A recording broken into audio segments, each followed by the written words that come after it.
Hello mga ga, reveal ko po yung aking paninda na Bavarian. To this video ay gagawan po natin ito ng custard filling. Mga ga, madali lang po talaga itong gawin. Pwede talaga natin itong pagkakitaan. Mabintang-mabinta ito, lalo na sa mga paaralan. Pritong tinapay na madali lang gawin, kaya umpisahan na po natin. So gawa na po tayo ng ating dough. Meron po ako ditong 500 grams ng first class flour. Pwedeng gumamit ng all-purpose flour at half tablespoon ng yeast. At 1 teaspoon ng bread and prover. Dito sa aming bikiri mga ga ay gumagamit talaga kami ng bread and prover. Sa 1 kilo po natin na bread and prover ay marami na po tayo nitong magagamitan. Kung wala po kayong mga bread and prover mga ga ay okay lang, huwag nyo na lang lagyan. Skip nyo na lang yung ating bread and prover. At maglagay tayo dito ng half tablespoon ng rock salt, half cup ng brown sugar, at half tablespoon ng ating vanilla, isang piraso na large na itlog, at 1 cup na evaporated milk. Sa ating evaporated milk mga ga, kung hindi po kayo dito maglagay ng evaporated milk, ay maglagay na lang po kayo ng tubig. Pero maglagay lang po kayo ng 1/8 cup na mantika, maliban po sa ating shortening para iwas din kunat. Dito ay gumamit lang po ako ng shortening. Pwede din dito yung margarine gamitin mga ga.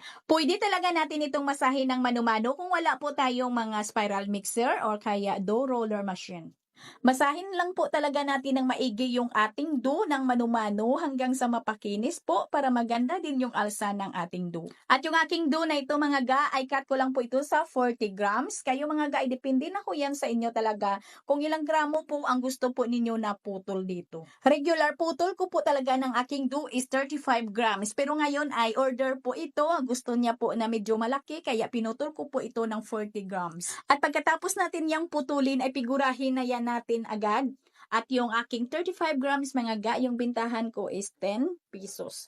Ito ay nasa 15 pesos po yung bigay ko dito kasi medyo malaki po ito at overload din. Figurahin lang po natin yan ng mahigpit at yung plancha na paglalagyan po natin dito sa ating dough ay pwedeng banyahan natin ng margarine or shortening at pwede ding pahiran or magdust po tayo dito ng harina sa ating plancha. At laparin ko lang yan para hindi naman bilog na bilog, para hindi din tayo mahirapan dito sa pagluto, hindi tayo mahirapan sa pagbaliktad. Kaya i-flat lang po natin ng kaunti.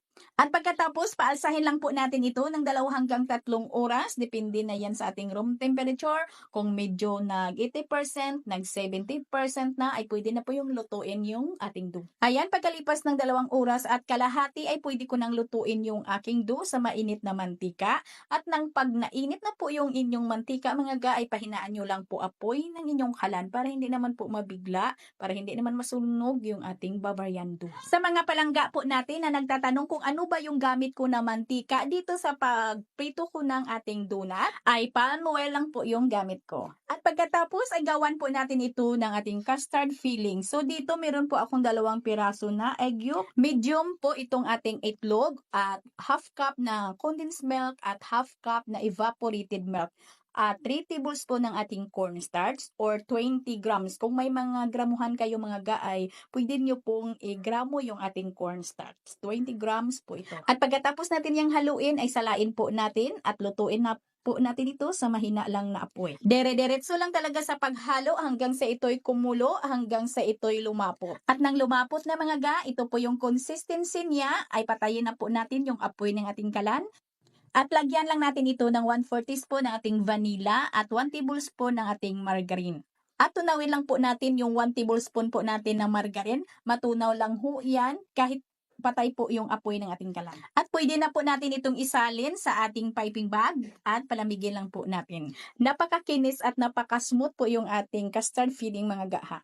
At may mga nagtatanong din sa akin kung ano ba yung tools na ginamit ko para pangbutas dito sa ating Bavarian. Ay ito lang naman yung gamit ko mga ga. Ay yung dulo lang po ng kutsara. At para dumikit po dito yung coating po natin na powdered milk, ay banyahan lang po natin ito ng condensed milk para dumikit talaga dito yung ating powdered milk na coating natin. Mga ga, ay pinalubog ko lang po talaga yung ating Bavarian sa puro lang po talaga na powdered milk. Wala na po itong halo na kahit ano. Puro lang po talaga itong powdered milk na Milk Boy brand po yung gamit ko. At nagtabas lang po ako ng parchment paper para din maganda ding tingnan, para din may sapin. At pwede po natin itong double coat. Kung gusto nyo talaga na medyo makapal at puting-puti talaga yung coating ng ating Bavarian, ay i-double coat po ninyo. Kagaya nito mga ga, pagkatapos po natin itong butasan lahat at lagyan po natin ng palaman, ay lagyan pa natin ito ulit ng powdered milk. At pag may natira pa po tayo na palaman, ay ilagay na po natin dito sa ibabaw para mas maganda ding tingnan. O sana may natutunan at sana ay nasundan po ninyo yung ating video. Sana makagawa po kayo nito para din kayo ay kumita. Maraming salamat. Magkita-kita po tayong muli. Ito pong inyong Kainday. Bye-bye.